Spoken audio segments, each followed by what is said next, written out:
Hi students, today we are discussing about pair of linear equations in two variable. Class 10th का third chapter है जो most important chapter है। Pair मतलब क्या होता है? पेयर का मतलब होता है युग्म, जोड़ा। पेयर का मतलब क्या होता है? जोड़ा। लीनियर मतलब रैखिक और इक्वेशंस मतलब समीकरण। इन टू वेरिएबल मतलब दो चर में, मतलब दो चर में रैखिक समीकरण के युग्म का हमको सॉल्यूशंस निकालने हैं। मतलब दो वेरिएबल्स रहेंगे एक्स एंड वाई और इनके दो इक्वेशंस रहेंगे। उन दोनों इक्वेशन को सॉल्व करके हम वेरिएबल्स की वैल्यू फाइंड करेंगे। लेकिन इसमें पढ़ना क्या क्या है आपको? इसमें पढ़ना है लर्निंग एल्जेब्रा को पढ़ना है कि many real problems need two equation in two unknowns. This chapter solves such pairs graphically and algebraically links the number of solution to how the two lines lie.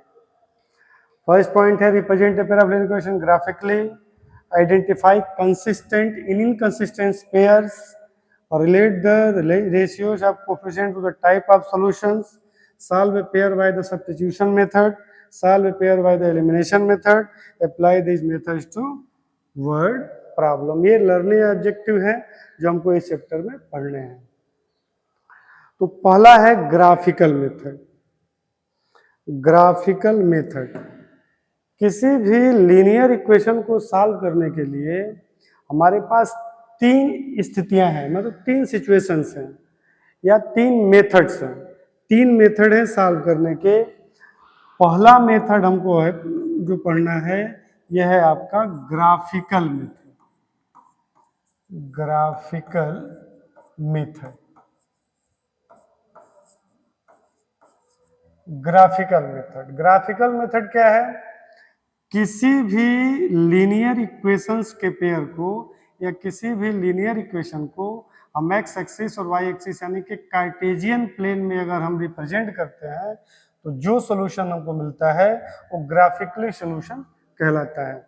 अगर मान लीजिए कि दो इक्वेशन हमारे पास हैं 2x plus 3y is equal to 5 और ये दो इक्वेशन है 4x plus 5y is equal to 6। ये दो इक्वेशंस हैं और इन दोनों इक्वेशंस को सॉल्व करके हम ग्राफिकली सॉल्यूशन निकालेंगे। तो सॉल्व करने का जो तरीका है, अब इसको क्या करेंगे कि 3y is equal to 5 minus 2x, तो y is equal to 5 minus 2x upon 3। अब यहाँ आप क्या करेंगे कि x की वैल्यू रखते जाएंगे, मिनिमम 3 वैल्यू। x की 3 वैल्यू अपने मन से जो समझ में आता है आप रख दीजिए, वो वैल्यू x की रखते जाएंगे, आपको y मिलता जाएगा। सेम कंडीशन इस इक्वेशन में भी आएगी, सेम सिचुएशन। तो दोनों इक्वेशन से कम 3 सॉल्यूशन निकालेंगे और तीनों सॉल्यूशन को निकाल करके और आप ग्राफ पर एक्स एक्सिस और वाई एक्सिस बना करके ड्रा करेंगे। अभी जो कंडीशन दे रखी है इसमें, तो कंडीशन का मतलब क्या है कि कभी भी लीनियर इक्वेशंस के जो स्टैंडर्ड फॉर्म है, लीनियर इक्वेशन का जो स्टैंडर्ड फॉर्म है वो ये है। पेयर ऑफ लीनियर इक्वेशंस के स्टैंडर्ड फॉर्म जैसे, तो ये पहला इक्वेशन आपका रहता है a1x plus b1y plus c1 is equal to 0, a2x plus b2y plus c2 is equal to 0। ये दो इक्वेशंस हैं। अब इनकी जो कंडीशन है कि इंटरसेक्टिंग कब है, पैरेलल कब है और कोइंसिडेंट कब है। तो कंडीशंस क्या है? कोफिशिएंट्स के रेशियो के, मतलब करस्पॉन्डिंग जो कोफिशिएंट्स हैं उनके रेशियो को कंपेयर करते हैं और कंपेयरिंग की स्थिति में जो सिचुएशन मिलती है वही ये तीन कंडीशन बताता है। पहला केस आपका होता है कि if A1 upon A2 is equal to B1 upon B2 is not equal to C1 upon C2। ठीक है, इस कंडीशन में A1 upon A2 is equal to B1 upon B2 is not equal to C1 upon C2। तो इस case में line क्या हो जाती है, पैरेलल हो जाती है, और लाइन जब पैरेलल हो जाएगी तो उस कंडीशन में इक्वेशन के नो सॉल्यूशन। सॉल्यूशन के लिए लाइन का इंटरसेक्ट होना जरूरी है।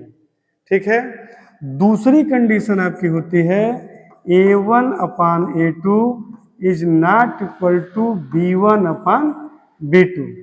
इस कंडीशन में लाइन एक दूसरे को इंटरसेक्ट करेगी और पेयर ऑफ लीनियर इक्वेशन के सॉल्यूशन होंगे, यानी कि यूनिक सॉल्यूशन, एक सॉल्यूशन आपका होगा। ठीक है, तीसरी कंडीशन आपकी होती है A1 upon A2 is equal to B1 upon B2 और is equal to C1 upon C2। ये तीसरी कंडीशन है। और तीसरी कंडीशन में क्या होता है, ये तीनों जब रेशियो आपस में बराबर होंगे तो लाइन कोइंसिडेंट होगी। कोइंसिडेंट का मतलब ये है कि ये जो लाइन है ये दोनों इक्वेशन को एक ही लाइन शो करेगी, उसको क्या बोलते हैं, कोइंसिडेंट। और उसके सॉल्यूशन क्या होंगे, इनफाइनाइट मिनी सॉल्यूशन। ये आपका पहला केस है। नो लाइन जब पैरेलल हो गई तो नो सॉल्यूशन, इंटरसेक्टिंग हो गई तो यूनिक सॉल्यूशन, और ये क्या कहते हैं सर, क्या कोइंसिडेंट हो गई तो इनफाइनाइट मिनी सॉल्यूशन। दूसरी कंडीशन है आपकी कंसिस्टेंट और इनकंसिस्टेंट। क्या होता है, तो जिन दो इक्वेशंस में जो कंडीशन में, जैसे यहाँ आपको और यहाँ आपको एक सोल्यूशन मिल रहा है या इनफाइनाइट मिनी सोल्यूशन मिल रहा है, तो यहाँ जब आपको जहाँ सोल्यूशन आपको मिलेगा वो कंसिस्टेंट कंडीशन है। मतलब वो क्या है कि इक्वेशंस कंसिस्टेंट है, और जहां आपको सॉल्यूशन नहीं मिलेगा वो इनकंसिस्टेंट है। अब क्या है कंसिस्टेंटी फ्रॉम द कोफिशिएंट, तो वो चीज जो आपको अभी बताए हैं वो यहाँ बताई गई है। A1 upon A2 is not equal to, तो क्या होगा, इंटरसेक्टिंग लाइन यूनिक सॉल्यूशन। दूसरा केस है A1 upon A2 is equal to not equal to C1 upon C2, no solution, line parallel हो जाएगी। और ये तीसरा कंडीशन है कंसिस्टेंट इनफाइनाइट सॉल्यूशन। कंसिस्टेंट है ये सॉल्यूशन हैज नन, वन। क्या कंसिस्टेंट में एक सॉल्यूशन होगा, इनकंसिस्टेंट में सॉल्यूशन नहीं होगा। ठीक है, अगली स्लाइड्स देखिए। Substitution method. सब्स्टिट्यूशन मेथड मतलब पेयर ऑफ लीनियर इक्वेशन को सॉल्व करने के बेसिकली तीन मेथड हमारे पास हैं। बेसिकली तीन मेथड हैं। पहला मेथड है आपका ग्राफिकल मेथड। पहला मेथड है ग्राफिकल मेथड, और दूसरा मेथड है सब्स्टिट्यूशन मेथड।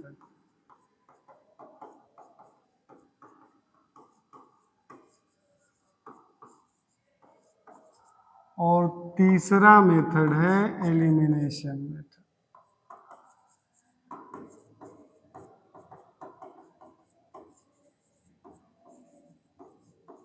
ये तीन मेथड हमको पढ़ने। पहला ग्राफिकली आपने पढ़ा ऊपर, दूसरा ये मेथड है सब्स्टिट्यूशन मेथड। सब्स्टिट्यूशन मेथड का मतलब ये होता है कि पेयर ऑफ लीनियर इक्वेशंस में दो जब इक्वेशन होते हैं तो किसी एक दो वेरिएबल में किसी एक वेरिएबल की वैल्यू दूसरे वेरिएबल के टर्म में निकाल करके किसी सेकंड में पुट कर देते हैं। समझ लेते हैं इसको। अगर मान लीजिए कि दो इक्वेशंस, एग्जांपल समझ लीजिए आप। जैसे मान लीजिए कोई इक्वेशन है x plus y is equal to 5, ये फर्स्ट इक्वेशन आपका हो गया। और दूसरा इक्वेशन मान लेते हैं 2x plus 3y is equal to 9, ये सेकेंड इक्वेशन हो गया। तो इन दोनों इक्वेशंस में से जैसे मान लीजिए कि हम यहाँ इक्वेशन फर्स्ट लेते हैं, फ्रॉम इक्वेशन फर्स्ट, तो x plus y is equal to 5 या y is equal to 5 minus x, इसको थर्ड मान लीजिए, और ये y की वैल्यू x के टर्म में निकल गई। अब इसको ले जाकर के सेकेंड इक्वेशन में y की जगह पुट कर दीजिए, यानी कि पुट इन सेकेंड। तो सेकेंड में जब रखेंगे तो 2x plus 3 into 5 minus x is equal to 9। तो हो जाएगा 2x plus 15 minus 3x is equal to 9। ये बचेगा minus x is equal to 9 minus 15। Minus x, ये 2x और माइनस 3x है, तो minus x is equal to minus 6, minus minus cancel, तो x इज इक्वल टू 6। और ये x is equal to जो 6 आया उसको ला करके यहाँ थर्ड इक्वेशन में रख देंगे तो हमको y मिल जाएगा। तो यानी कि x is equal to 6 put in third में रख दीजिए। तो थर्ड इक्वेशन आपका है y is equal to 5 minus x, तो हो जाएगा 5 माइनस 6, तो हो जाएगा माइनस 1, यानी कि y की वैल्यू आपके निकल जाएगी -1। y की वैल्यू -1 निकल जाएगी। ठीक है, तो ये सब्स्टिट्यूशन मेथड है, मतलब किसी एक इक्वेशन से किसी एक वेरिएबल की वैल्यू दूसरे वेरिएबल के टर्म में निकाल करके उसके अगले वाले इक्वेशन में रख देते हैं। तो ये आपका हो गया सब्स्टिट्यूशन मेथड। ठीक है, सब्स्टिट्यूशन मेथड के बाद अगला है आपका एलिमिनेशन मेथड। एलिमिनेशन मेथड है, एलिमिनेशन मेथड ये वाला मेथड है। एलिमिनेशन मेथड में क्या करते हैं कि एलिमिनेशन मेथड में उसको भी एग्जांपल से समझते हैं। एलिमिनेशन मेथड में जैसे मान लीजिए कि x plus y is equal to 5 है और 2x plus 5y is equal to 9 है। ये मान लीजिए कि इक्वेशन फर्स्ट है और ये मान लीजिए कि इक्वेशन सेकंड है। तो कोफिशिएंट यहाँ इक्वल किए जाते हैं, मतलब एक वेरिएबल को एलिमिनेट करके दूसरे वेरिएबल की वैल्यू निकाली जाएगी। तो यहाँ देखिए कि पहले इक्वेशन में x का कोफिशिएंट क्या है, 1 है, और यहाँ x का कोफिशिएंट क्या है, 2 है। तो हम इसके कोफिशिएंट को इक्वल करने के लिए इस इक्वेशन में 2 से मल्टीप्लाई कर देते हैं और इसको 1 से, मतलब जैसा है वैसे ही रहने देते हैं। तो जब मल्टीप्लाई करेंगे तो हमें मिलेगा 2x plus 2y is equal to 10, और ये मिलेगा 2x plus 5y is equal to 9। अब जिस वेरिएबल के कोफिशिएंट को हम बराबर करेंगे उसके आगे का अगर हम साइन देखेंगे, अगर सेम साइन है, दोनों प्लस प्लस है या दोनों माइनस माइनस है, तो उस कंडीशन में सब्ट्रैक्ट किया जाएगा, और साइन अगर माइनस प्लस है तो ऐड किया जाएगा। तो हमने जो कोफिशिएंट बराबर किया है यानी कि 2x है, दोनों क्या है, प्लस प्लस है, तो हम यहाँ क्या करेंगे, सब्ट्रैक्ट करेंगे, सब्ट्रैक्ट कर देंगे। ये माइनस सब्ट्रैक्ट करेंगे तो साइन चेंज हो जाते हैं, तो माइनस तो ये खत्म, और ये 2y माइनस तो -3y इज इक्वल टू 1।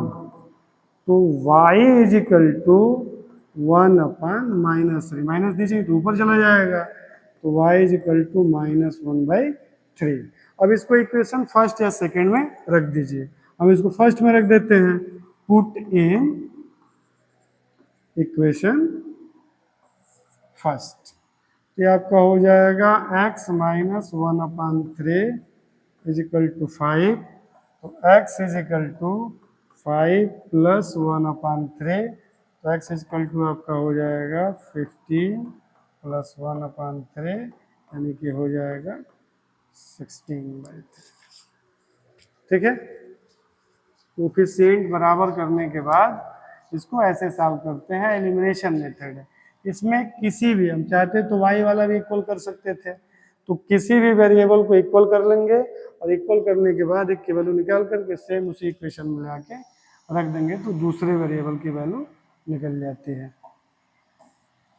तो ये आपका था एलिमिनेशन मेथड। और अगला है अगला है applying to the word problem में सबसे जरूरी होता है कि वर्ड प्रॉब्लम की मीनिंग को समझना। अगर आप वर्ड प्रॉब्लम की मीनिंग समझ गए तो सॉल्व करना आसान होता है। बाकी आप तीनों मेथड में से किसी भी मेथड को अप्लाई कर सकते हैं। ठीक है, की टर्म्स है इक्वेशन, ग्राफ, लाइन, ये भी ठीक है। अगली स्लाइड है, आपने समरी क्या क्या पढ़ा इसमें। तो पेयर ऑफ लेने को टू स्ट्रेट लाइन कैंसिल, तो भी ठीक है। हाँ, एक चीज हमेशा ध्यान रखिएगा कि लीनियर इक्वेशंस के ग्राफ जब भी बनाएंगे, लीनियर इक्वेशन का अगर हम ग्राफिकल रिप्रेजेंट करेंगे तो ग्राफ हमेशा स्ट्रेट लाइन ही बनेगा। ग्राफ हमेशा क्या होगा, हमेशा स्ट्रेट लाइन बनेगा। इधर इधर इधर कहीं भी बने वो स्ट्रेट ही लाइन बनेगा। अगर लाइन या कर्व बनने लगा तो समझ जाइए कि कहीं ना कहीं मिस्टेक हो गया है। ठीक है, हमेशा स्ट्रेट लाइन ही बनेगा, जहां से जाए जैसे जाए हमेशा स्ट्रेट लाइन ही बनना है। स्ट्रेट लाइन नहीं बनेगा इसका मतलब कि कहीं गलत कर दिए। ठीक है, ये आप लोगों ने पढ़ा। अब टेस्ट योरसेल्फ, अब यहाँ टेस्ट भी कर लीजिए। When is a pair of linear equation inconsistent, pair of equation कब इनकंसिस्टेंट होता है, तो कब होता है, जब नो सॉल्यूशन हो, कोई सॉल्यूशन न हो। दूसरा है use the coefficient to classify इतना। अब इसको फाइंड करना है तो यहां से देखिए 2/4 is equal to 3/6 is equal to 7/2, यानी कि 1/2, ये भी 1/2 और ये कैंसिल नहीं होगा। यानी कि आपको क्या मिल रहा है, आपको मिल रहा है A1/A2 is equal to B1/B2 is not equal to C1/C2। इस कंडीशन में क्या होगा, नो सॉल्यूशन, नो सॉल्यूशन हो जाएगा। अगला है सॉल्व इतना बाय सब्स्टिट्यूशन मेथड। अभी इस इक्वेशन को सब्स्टिट्यूशन मेथड से सॉल्व करना है, तो आप लोग सॉल्व कर करके कमेंट में आंसर बताइएगा। ये जो इक्वेशन है, भी एलिमिनेशन से इसको सॉल्व करना है, तो इसको भी सॉल्व करके आंसर बताइएगा। और इसको ग्राफिकली सॉल्व करना है तो इसको भी सॉल्व करके कमेंट में आंसर बताइएगा। अब ये word problem, frame and solve the sum of two numbers is 20 and then difference is 4। Word problem कह रहा है कि दो नंबर हैं जिनका सम 20 है और डिफरेंस उनका 4 है। जोड़ने पर दो नंबर है कि ऐड करने पर 20 हो जा रहे हैं और माइनस करने पर 4 हो जा रहे हैं। तो मान लेंगे कि लेट टू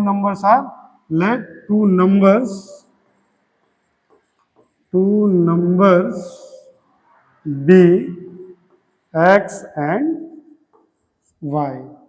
तो according to question first condition sum दोनों का 20 है, तो x plus y is equal to 20, ये फर्स्ट इक्वेशन हो गया। और दोनों का डिफरेंस क्या है, 4 है, तो x minus y is equal to 4, ये हो गया। ये दो इक्वेशन हो गया, इसमें कोफिशिएंट बराबर नहीं करना है। यहाँ इजिली एलिमिनेशन से आप इसको सॉल्व भी कर सकते हैं। ये यहाँ प्लस है, ये माइनस है, तो इसको हम ऐड कर देंगे। ऐड जब कर देंगे तो ये y वाला कैंसिल, ये आपका 2x इज इक्वल टू 24, तो x यहाँ से निकल जाएगा। ठीक है, x यहाँ से निकल जाएगा 12। तो ये था आपका पेयर ऑफ लीनियर इक्वेशन का समरी। और उसके बाद इसके इन रूल्स के आधार पर आप जितनी प्रैक्टिस करते जाएंगे उतने परफेक्ट होने जाएंगे, क्योंकि बिना अभ्यास किए मैथ की पढ़ाई नहीं हो पाएगी। ठीक है, तो जितना अधिक से अधिक हो प्रैक्टिस करने की कोशिश करें, और जो भी प्रॉब्लम होती है तो आप पूछ सकते हैं। ये वीडियो आपको यूट्यूब पे भी मिलेगा, क्योंकि देखिए समस्याओं से भागना और समस्याओं के साथ रहना ये दो चीजें हैं। ठीक है, तो समस्याओं से भागना नहीं चाहिए, समस्याओं का सामना करिए। अब कोई भी क्वेश्चन है तो इसके आधार पर आप कुछ भी, जितने इस चैप्टर को समराइज किया गया है, आप उस जितने रूल्स आपने से ग्राफिकल मेथड, सब्स्टिट्यूशन मेथड और एलिमिनेशन मेथड को अप्लाई कर सकते हैं। ठीक है, थैंक यू। फिर मिलते हैं नेक्स्ट वीडियो में।